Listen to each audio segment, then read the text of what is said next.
Så där, då fortsätter vi i schemat och nästa bolag på scen som vi har är BeammWave och presentationen kommer vara på engelska och med oss har vi vd Stefan Svedberg. Varmt välkommen.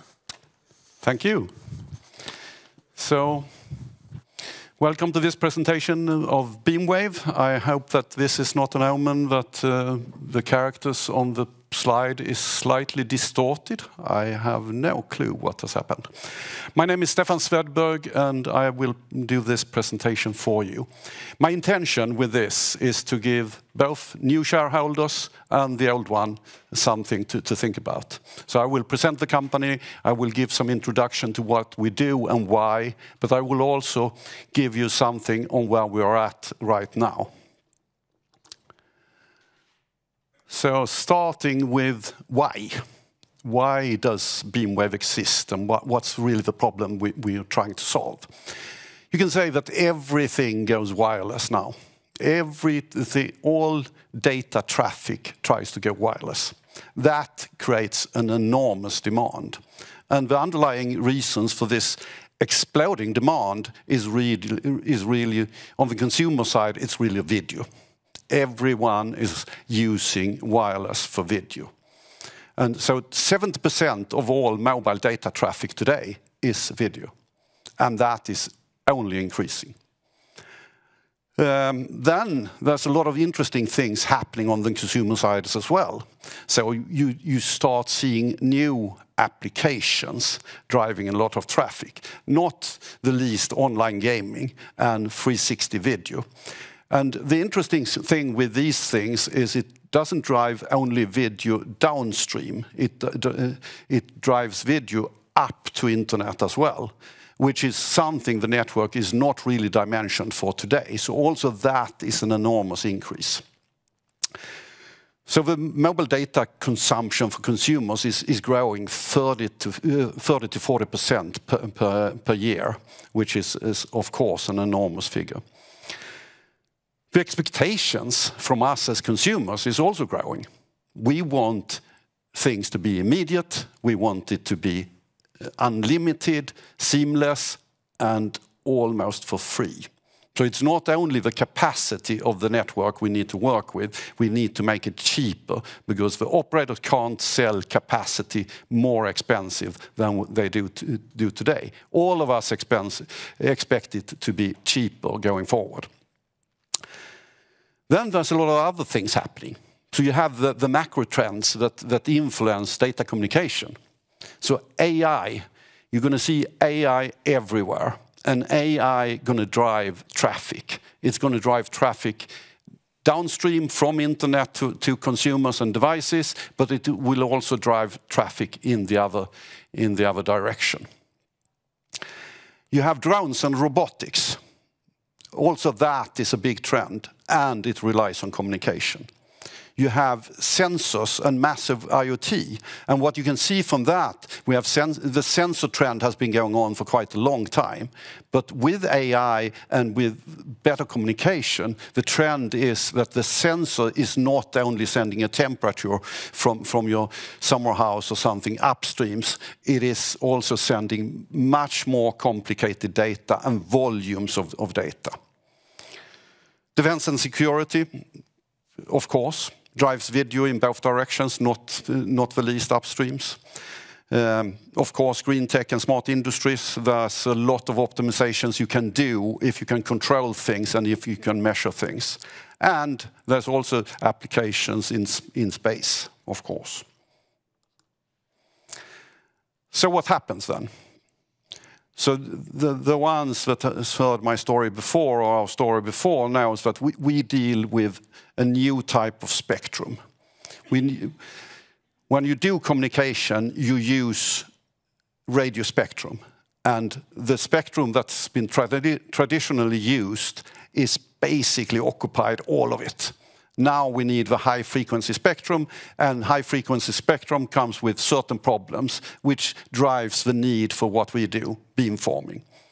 In order to get high-frequency spectrum to work, you need to direct the energy between the transmitter and the receiver. So you need to aim very carefully in order to do that. If you don't, then it won't reach its destination. So you need to do beamforming. What we do is something called digital beamforming. And there we can get outstanding performance. We can get low cost and power consumption. We can get something that doesn't get warm and create thermal problems. We can scale it for different applications, and we can fix the operator's business case because this is an inexpensive data. There's a lot of benefits with digital beamforming, and let's just mention a few. So this becomes a bit technical, so I'm sorry for that, but you can say that when trying to reach from here and over to the other side of the room, there's many paths you can take, and especially if there's something blocking the communication in the middle. Then I could bounce energy of that wall and get it there, and I could bounce it on another wall and get it over there. So it's very important to have a technology where you can go many directions and you can use the energy from many directions. We can do that, the competitors can't.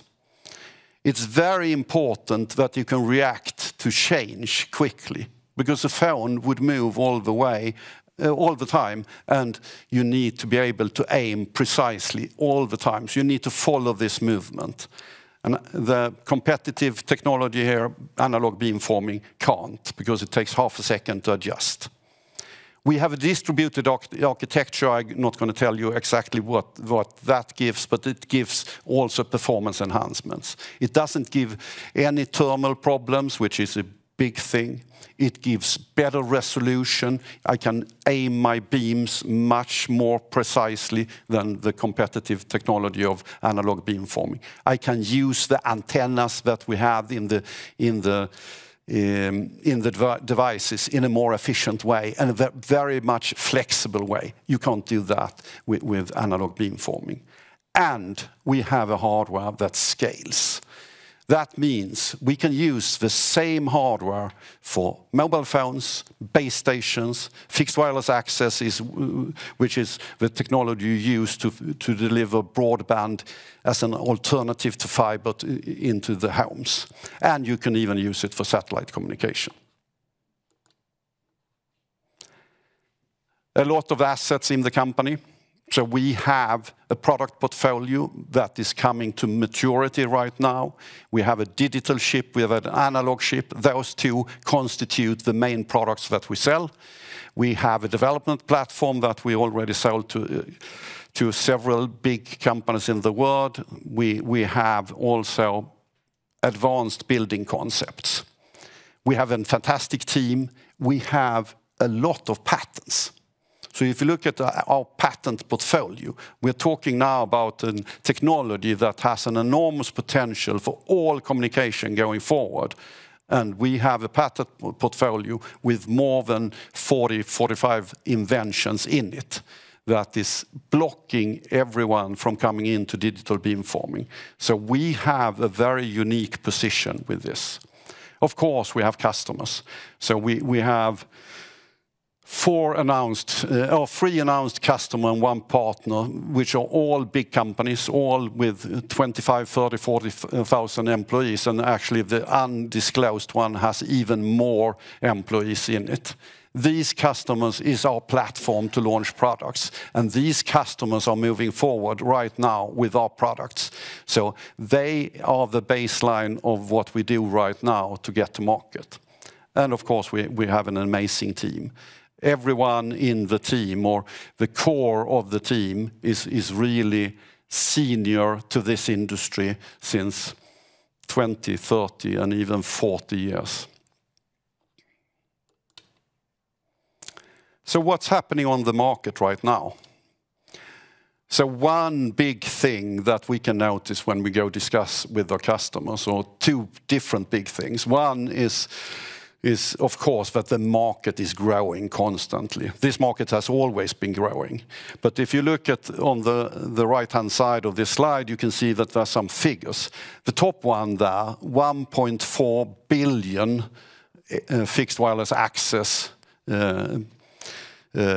access points that's expected to be there before 2031, that is an enormous figure.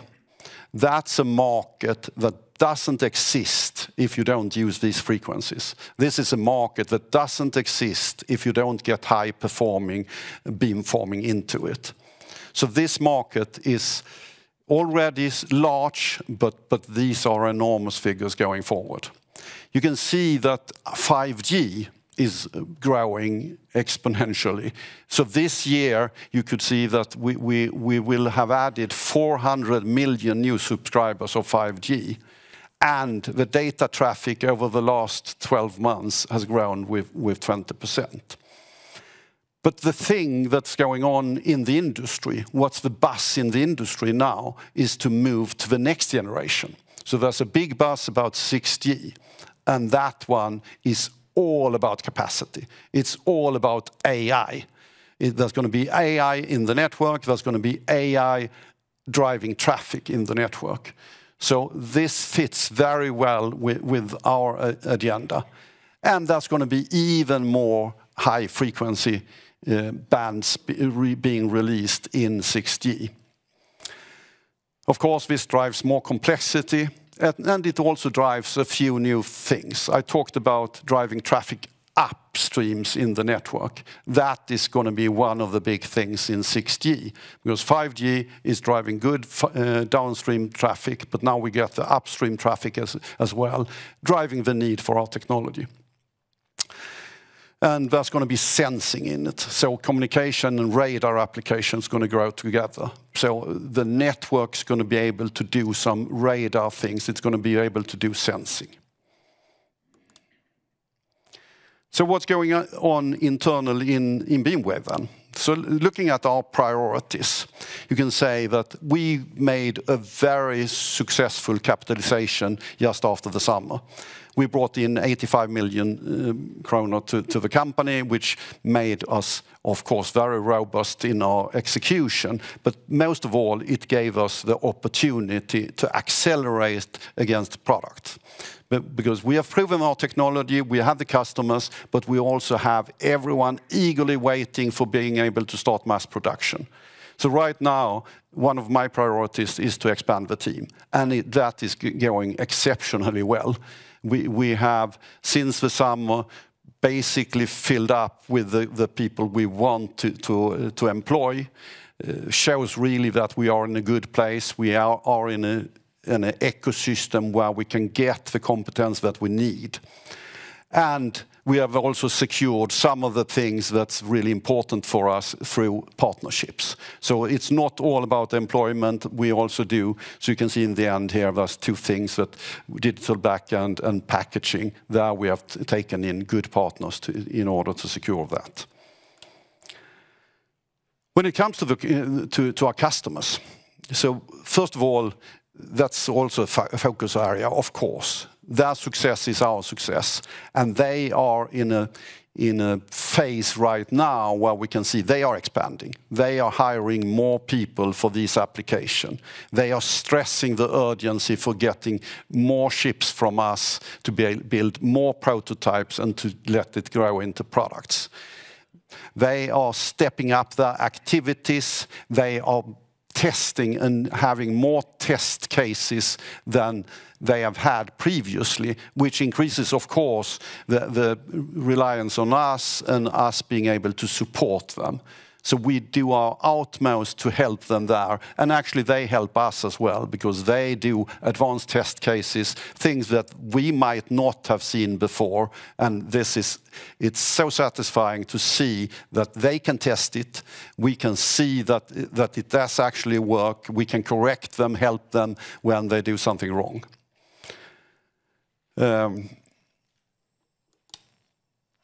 Then disregard, I know it's hard, disregard the text on this slide because it's too much. But there's a point with having a lot of tests here, because I get the question all the time. So what is this? What is volume production? What does it mean for you? Well, it only means one thing. It means to get all the details right. And there is a lot of details. Because when you build conceptual things, then you set the functionality in center, and that's good. When you go to high volume production, you want everything to be there. So that's the reason why we hire people now. That's the reason why we tend to all details, making sure that everything will work smooth in a real product. And we are getting there. We also tend to details in the future. I talked about 6G. What we want to make sure is that we are forward compatible, that our equipment can be used for the coming use cases as well. And also that is going very well. We have 2 chips, 2 semiconductor components that we sell. One is digital, one is an RF component. They are manufactured in the same process. We have run that process several times. We have a good partnership with that fab that do the manufacturing, and we have now we are going for the high volume in that as well. One of the things that I know that everyone is waiting for us is to show even more of our milestones in this work. It's hard to do that in this setting. It's hard to present it because it's so many details, it's so much technical information. But we will try to find a forum where we can share more details with you. Thank you very much.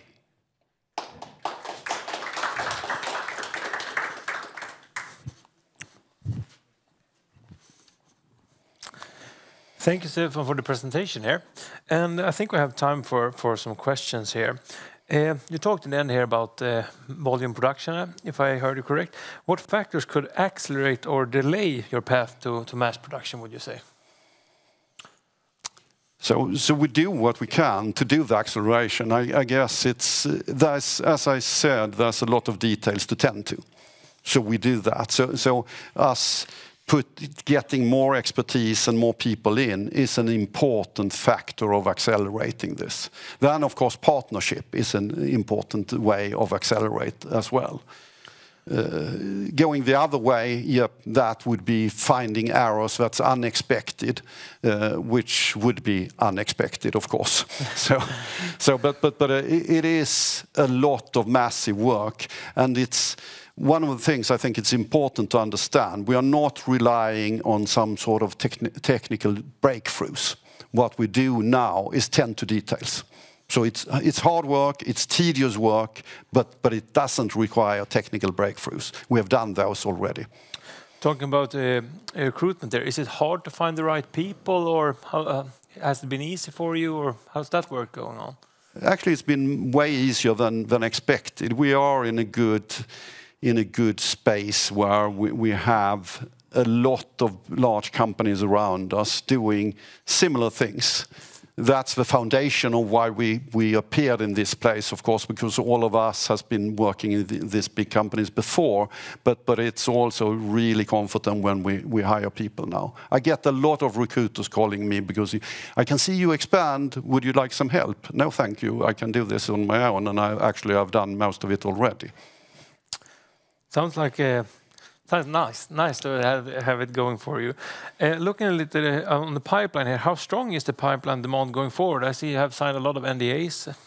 We have a lot of customer discussions ongoing since several years back. We went very early out talking to the industry, and the reason for doing that was to confirm, of course, that our thinking was right. There wasn't a customer need for this. All those discussions are still alive. We can do this again because we're a senior team. We have met these companies and people before, and we keep those conversations alive. And what everyone is waiting for now is the next step, which is sort of silicon that is ready for volume production. I understand. And correct me if I'm wrong here, but how soon can a digital beamforming be validated in like real 6G cases? How far away is it from that, do you think? So 60 is some way out of itself, of course. But what we are doing, and we're participating in the standardization, is try to make it even more of a standard in 6G. Because it's quite clear that the implementation that competition has done in 5G is insufficient. So us being able to prove it and launch it on 5G will pave the way for 6G. I would be really, really surprised if beamforming is not a part of 6G here. I understand. And looking a little bit on the financials here, how will your current cash position support the company's way forward to mass production? Would you say, how will it impact the burn rate, so to speak? No, so the impact of burn rate is, of course, there is an impact, because I was saying we are accelerating, but we also took 85 million SEK this summer. So we are in a very good space, and I think we have a plan. We know how to drive this to mass production, and we are running after that plan. I understand. And looking into the report, you can a little bit, we can see that you have signed a commercial joint development agreement with Nitodenko. Yep.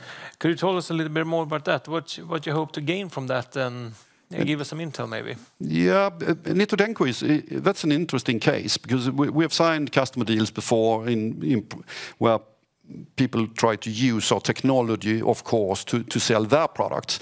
Nitodenko is an example where they build something that's complementary to what we do.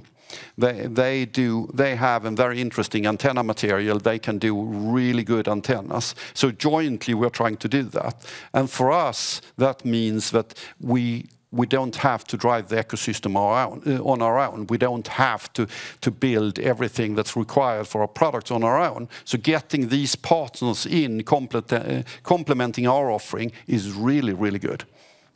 Thank you. And maybe to conclude it here, why should investors take a closer look at BeammWave for our next potential investment? Because the potential is absolutely enormous. I think the reason for going for BeammWave is the potential. You know the potential of wireless.